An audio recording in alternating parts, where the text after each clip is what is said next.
croeso i chi ar diwrnod newydd ac ar ddechrau wythnos newydd. Tybed sut ben wythnos gawsoch chi? Yn sicr doedd hi ddim yn un braf i'r heddlu. Maen nhw dan berniadaeth unwaith eto. Yn dilyn llyfryddiaeth Sarah Everard, fe fu yna gynllunio gwylnos fydden ni chofio hi, ac yn ffocws ar y ffaith fod angen i gymdeithas ystyried y modd yma merched yn cael ei targedu ac yn wynebu ymosodiadau yn gyson yn y dyddiau ni. Ond wrth gwrs, da ni'n dal i fyw yn yddiau'r pandemig pryd mae nifer y bobl sy'n cael dod at ei gilydd wedi i gyfyngu. Ac felly fe ddywedwyd na ddylid cynnal yr wythnos. Ond penderfynodd y cyhoedd y bydden nhw'n dod beth bynnag. A phan ddaru'r heddlu geisio ymyrryd a chwalu'r hyn oedd yn cael ei alw yn ymgynnull anghyfreithlon, yna mi oedd yna drwbl. Ymlith y rhai arestiwyd yr oedd yna ferched, a phobl yn dweud dyma enghraifft o beth sydd yn digwydd. A mae lluniau o'r hyn ddigwyddodd wedi ymddangos gan fod pawb bellach yn gallu tynnu lluniau fel hyn ar ei ffonau symudol. Y rhai wedi bod yn galw am ymddiswyddiad cresidedig, Comisiynydd yr Heddlu Metropolitan.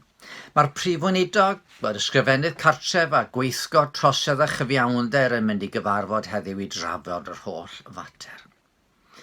Rwan tydw i ddim yn gorfod penderfynu beth oedd y llwybr cywir ar gyfer yr heddlu.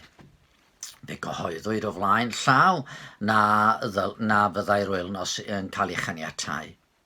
Yr wythnos ddiwethaf, daeth adroddiad yn dangos fel y gyrodd caniatáu tyrfa i ddod ynghyd i wylio gêm bêl-droed yn Lerpwl y llynedd wedi cyd-fynd a chynnydd y nifer yr achosion y Covid-19.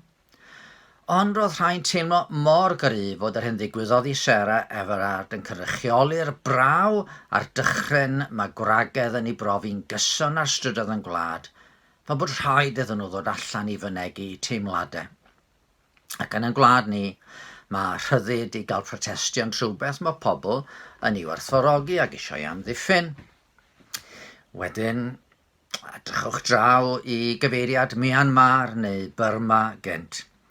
Mae protestiadau fanno'n cael eu cynnal, ond mae ymateb yr awdurdodau yn byd wahanol. Mae'r protestio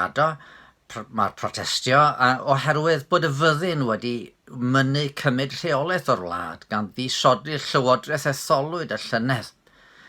Ac yn y fan honno, mae'r fyddin yn taro nôl ar protestwyr gyda thrais amlwg a phobl yn cael eu lladd yn ddyddiol, fod y protestio yn heddychol, medden nhw. Mae ddisgrifiwyd yr hyn sy'n digwydd yno fel rhyfel cartref, gyda dim ond un ochr yn dal yr arfau i gyd. Ac i ni sy'n byw mewn gwlad democrataidd, mae hyn yn ymddangos yn beth dychrynllyd iawn. Tydi gwybod beth sy'n iawn ddim bob amser yn syml yn adi. Mae diogelu rhyddid yr unigolyn ochr yn ochr a heddwch a threfn yn y gymdeithas yn fater digon dyrys weithiau. Mae gen i gof o fynd draw i Prag pan oedd y comynyddion yn llywodraethu a llaw gadarn. Ac ar un olwg, mod i bryderus am yr ymweld o'n i'n ei wneud a Christnogion yno, eto, roeddwn yn teimlo'n hynod o ddiogel ar strydoedd Prag. Mi oedd yr heddlu milwrol o gwmpas a mi weles i un i ddweud y gwir yn cael ei ddal yn troseddu, yn cael ei fartio ffwrdd yn reit sydyn. Doedd neb yn cymryd trosedd yn ysgafn fan honno ac oedd hi'n eitha diogel ar y strydoedd. Ond wrth gwrs, dan y llywodraeth honno, mi oedd rhyddid yr unigolyn wedi i gyfyngu yn ddifrifol. Da ni'n byw mewn byd lle mae'n hawdd teimlo bod ni'n cael cam.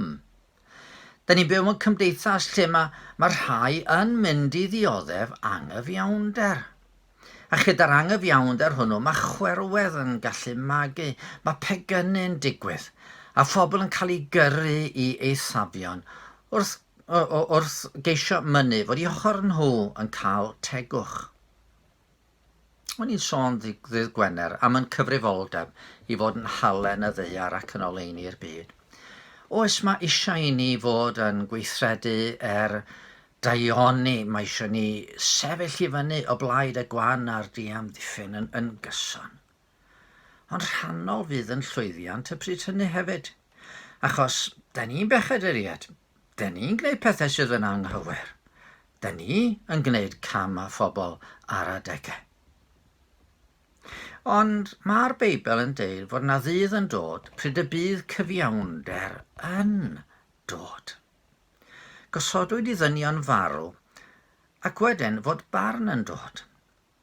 Hynny ydy, mi fydd yn rhaid i ni gyd roi cyfrif i Dduw am yn gweithredoedd a'n geiriau. Ac yn yr ateb rydyn ni'n gorfod i wneud y pryd hynny, fydd na ddim anghyfiawnder am fod y barnwr ei hun yn gwbl gyfiawn. Fydd neb yn cael cam achos mi fydd o yn gweld, fydd o wedi gweld y cyfan, fydd o wedi hyd yn oed gweld yn cymhellion ni. A fydd neb yn cael dianc rhag cyfiawnder.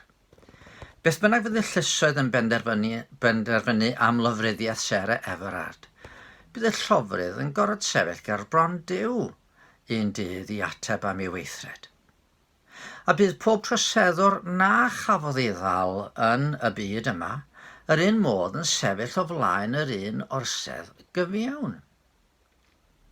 Ambell un yn arswydo rhag y syniad o ddydd y farn, gan feddwl bod hyn yn gwneud Duw yn rhyw deyrn creulon.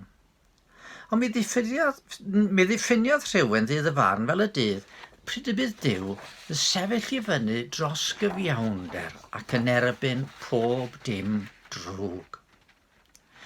A dyna sy'n yn galluogi ni i beidio taro nôl pan dderbynion gam, ond i ymateb i ddirgioni trwy ddaioni, i fendithio rhai sy'n yn melldithio a gwneud caredigrwydd i'r rhai sy'n yn casau. Fe ddydodd Miroslav Volf, diwynydd o ardal y Balcans, welodd i wlad wedi rhwygo gan ryfel, fe ddydodd o rhywbeth fel hyn. Pan ydych chi'n gweld gwragedd a merched eich pentref wedi i treisio, eich bechgyn a'ch gwir ifanc i gyd wedi lladd. Yr unig beth sy'n eich atal chi rhag codi gwn i ddial ar y rhai nath hyn ydy'r wybodaeth fod na ddydd yn dod pryd y fydd pob pechod yn derbyn i gyfiawn dal. Rwan mae hyn yn gallu bod yn gysur, bod drygioni yn mynd i gael derbyn yr hyn y mae'n ei heiddi, nid drygioni sy'n cael y gair olaf. Ond ar y llaw arall, mae'n codi cwestiwn, achos mi fydd rhaid i mi ateb am fy ngeiriau ac am fy ngweithredoedd. A mae hynny'n gwneud i fi feddwl, os na ffordd y gallai sefyll yn y dydd hwnnw. A dyna sy'n troi'n ngolygu at y groes, at y faddeuant sydd yn dod trwy edifarhau, ac ymddiriad yn yr un wynebodd ganlyniad yn drygioni yn lle ni. Gall y mechodau fi gael derbyn i cyfiawn dal, naill ai wrth i mi wynebu dydd y farn, neu gall nhw gael ei derbyn i cyfiawn dal ar y groes. Yn ei eiriau hun, fe ddywedodd Iesu yn wir o'n dweud wrthych, fod y sawl sy'n gwrando ar fy ngair ac yn credu'r hwn am hanfonodd i, yn meddu ar fywyd tragwyddol, nid yw'n dod dan gondemniad. I'r gwrthwyneb, mae wedi croesi o farwolaeth i fywyd. A chyhoeddi y neges hon ydy'r hyn yn y pen draw sy'n mynd i ddelio gyda drygioni calon unrhyw un. Gadwch chi ni weddio. Arglwydd yn Duw, dyn ni yn edrych yn cwmpas ac yn gweld yr anghyfiawnder sydd yn bodoli yn y gymdeithas. Dyn ni hefyd o ddiwn tad yn gweld yr anghyfiawnder sydd yn calonnau ni. Dyn ni'n gweddio ddiwn tad, ysgwalid i fod yn dda, nid i roi cymorth i'r awdurdodau ac i'r heddlu i wneud penderfyniadau doeth ac i sicrhau heddwch a diogelwch yn y gymdeithas. Ond hefyd o ddiwn tad, dyn ni'n diolch i ti fod na ddydd yn dod pryd yr wyt ti'n mynd i osod pob peth yn iawn. Fe fydd na nef newydd a daear newydd, a'r daear honno yn un lle mae cyfiawnder a heddwch yn llywodraethu. Arglwydd, arwain ni at y maddeuant sydd i'w gael yng Nghrist, a helpa ni ddeud wrth eraill am ffordd tangnefedd trwy gymorth yr ysbryd glân. Amen. Cymwch ofal, o'i chi brofi bendith yr arglwydd.